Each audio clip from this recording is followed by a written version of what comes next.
Hello everyone, আসসালামু আলাইকুম। আমি ইয়াসমিন আছি তোমাদের সাথে। আমার এই চ্যানেলে আর একটা নতুন লাইফস্টাইল ব্লগ দেখার জন্য তোমাদের সবাইকে ওয়েলকাম করছি। আজকের ভিডিওটা সকাল থেকে শুরু করেছি, আর আজকে দেখো গাছে অনেক ফুল ফুটেছে, অনেক সুন্দর লাগছে।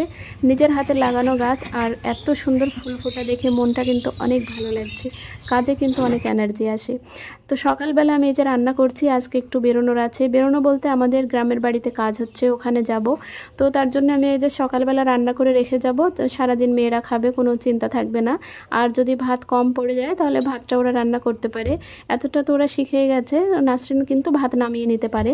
তো আমি পাঙাশ মাছগুলো এই যে ভালো করে নুন হলুদটা মাখিয়ে ভেজে নিচ্ছি। আর আমার মেয়েরা যেহেতু কাটা মাছ খেতে পারে না, পাঙাশ মাছটা বেশ ভালো খায়, ওই জন্য ওর পাপা এই মাছটাই বেশি বেশি কেনে। তো খুব ভালো করে এগুলো ভেজে নিচ্ছে। আর একটা বন্ধু আমাকে বলেছিল, যে বন্ধু বলতে মানে একজন দিদি ভাই আর কি, তো এই কড়াইটা সম্পর্কে জানতে চেয়েছিলে। তো এই কড়াইটা সম্পর্কে আমি তোমাকে বলবো। এটা হচ্ছে আমি মানে অনলাইন থেকে কিনে নিই, নাহলে তোমাকে আমি লিঙ্কটা দিতাম। এটা হচ্ছে আমি যে স্মার্ট বাজার আছে না, ওখানে যে আমি শপিং মলে যেতাম, তো ওখান থেকে আমি কিনেছি। আর এটা 700 টাকা নিয়েছিল। কড়াইটা বেশ ভালো, একদম স্টেনলেস স্টিলের, আর 3 লেয়ার আছে কোটেড। খুবই ভালো, যেরকম বিনোদের কড়াইগুলো হয় না 3 লেয়ার কোটেড থাকে, ওরকমই। তবে কড়াইটা কিন্তু অনেক রিজনেবল প্রাইস আমি পেয়ে গেছি। এটা 700 টাকা নিয়েছে মাত্র। আর বিনোদের যে কড়াইগুলো আছে ওগুলো কিন্তু মানে 700 টাকায় তো নেই, ওগুলো 1500-র উপরে, মানে 2000-এর উপরে কড়াইগুলোর দাম পড়ে যায়। তো এই যে কড়াইটা, এটাতে আমি যে সবজিটা রান্না করি, এটা আমাদের খুব ভালোভাবে 4 জন মানুষের মানে খুব ভালোভাবে 2বার 3বার করে হয়ে যায়।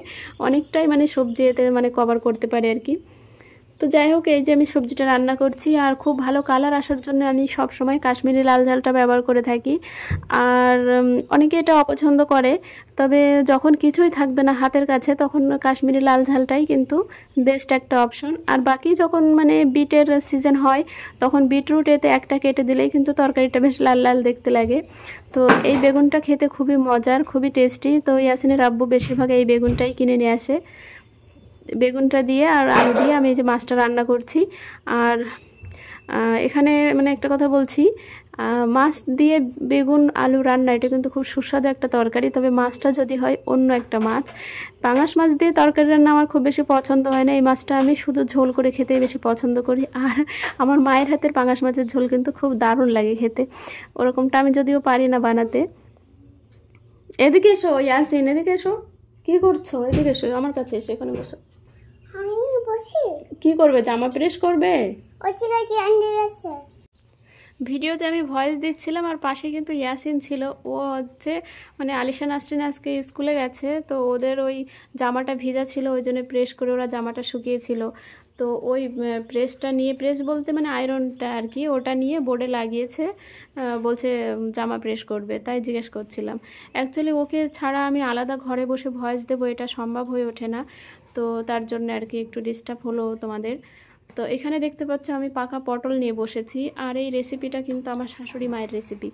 এটা হচ্ছে আমি নিজে হাতে কোনো দিন বানাইনি। অনেকে বলে এটা নাকি ভর্তা করে খাওয়া যেতে পারে বীজ সমেত।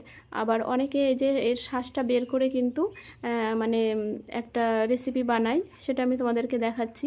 তবে এই রেসিপিটা খেতে যতটা দারুণ, অনেকে এটাকে ঝামেলা মনে করে এই কাজটা, তবে একদম ঝামেলা না। আমি ঠিক যেভাবে পটলটা কেটেছি সেইভাবে যদি তোমরা করো, একদম ঝামেলা হবে না।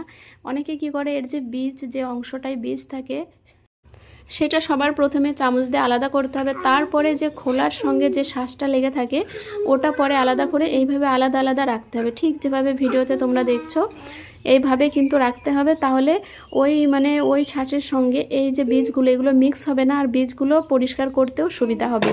তো অনেকে এটা করে না, অনেকে একসঙ্গে পুরো মানে পটলের পুরো যে শাঁসটা, সেটা সব একসঙ্গে বার করে দিয়ে তার মধ্য থেকে বীজগুলো খুঁটে খুঁটে বার করতে তাদের কিন্তু অনেক সময় সাপেক্ষ হয়, আবার অনেক ঝামেলা মতো লাগে আর কি। তো আমি ওটা করি না, আমি যেভাবে করি সেটা হচ্ছে এই তোমাদেরকে দেখাচ্ছি। তো এইভাবে প্রত্যেকটা পটলের কিন্তু আমি শাঁসগুলো আলাদা করে নেবো। আর এই কাজটা আমার আলিশা খুব পছন্দ করছিল, ও বলছে মামি এটা আমি করে দিচ্ছি। তো এই দেখো আমি আরও একটা পটল কেটে তোমাদেরকে দেখাচ্ছি। এই যে বীজের যে অংশটা, ওটা কিন্তু আমি আলাদা রেখে দিলাম। আর এই যে পিওর যে শাঁস, এর পাল্পটা, এটা কিন্তু আমি আলাদা রাখছি। এতে করে আমার বীজগুলো বেছে নিতে, পরিষ্কার করতে আমার কিন্তু কোনো কষ্ট হবে না বা দেরি হবে না, এটাই আর কি। তো এই রান্নাটা আমি প্রথম আমার শাশুড়ি মায়ের কাছ থেকে আমি দেখেছি, ওনার হাতেরই খেয়েছি, খুবই মানে ভালো লাগে খেতে। এটা রান্না করতে কিন্তু একটু পেশেন্স লাগে, কারণ খুব তেজ আঁচে কিন্তু এটা রান্না করা যায় না। তো অনেকগুলো পটল দিয়েছিল, আমরা ওই যে গ্রামের বাড়ি বলছিলাম না, ঘরের কাজ হচ্ছে ওখানে গেছিলাম, তো ওখানে আমাদের যে প্রতিবেশী ওখান থেকে মানে দিয়েছিল, তো ওটা বানাবো আমরা। তো এবার এই যে বাকি যে পাল্পটা ছিল, যার মধ্যে মেন বীজগুলো থাকে, সেগুলো কিন্তু আমি এভাবে একটা চামচের সাহায্যে পরিষ্কার কিভাবে করতে হয় এটা আমি নাসরিনকে দেখাচ্ছিলাম। আর পাশে যেহেতু আমি আরেকটা তরকারি বানাচ্ছি, তো ওই জন্য এই কাজটা আমি নাসরিনকে দিয়েছি, বলছি তুমি একটু যদি করে দাও তাহলে আমার খুবই ভালো হয়। আর পটলের শাঁসগুলো কিন্তু আলিশা বার করছিল। তো ব্যাস এই যে হয়ে গেল। এবার আমি বাকি প্রসেসটা দেখাচ্ছি। এটা হচ্ছে একটা ফ্রাই প্যানে আমি এই যে শুকনো ঝাল দিয়েছি তেলের মধ্যে, শুকনো ঝালের একটা টেস্টই আলাদা। বাকি এখানে একটুখানি মশলা বেটে নিয়েছি, সেটা হচ্ছে জিরে, আদা আর রসুন। তো ওটা বেটে তারপরে এই যে পাল্পগুলো দিয়ে দিচ্ছি। এগুলো হালকা আঁচে ধীরে ধীরে ভেজে নিতে হবে সুন্দর করে।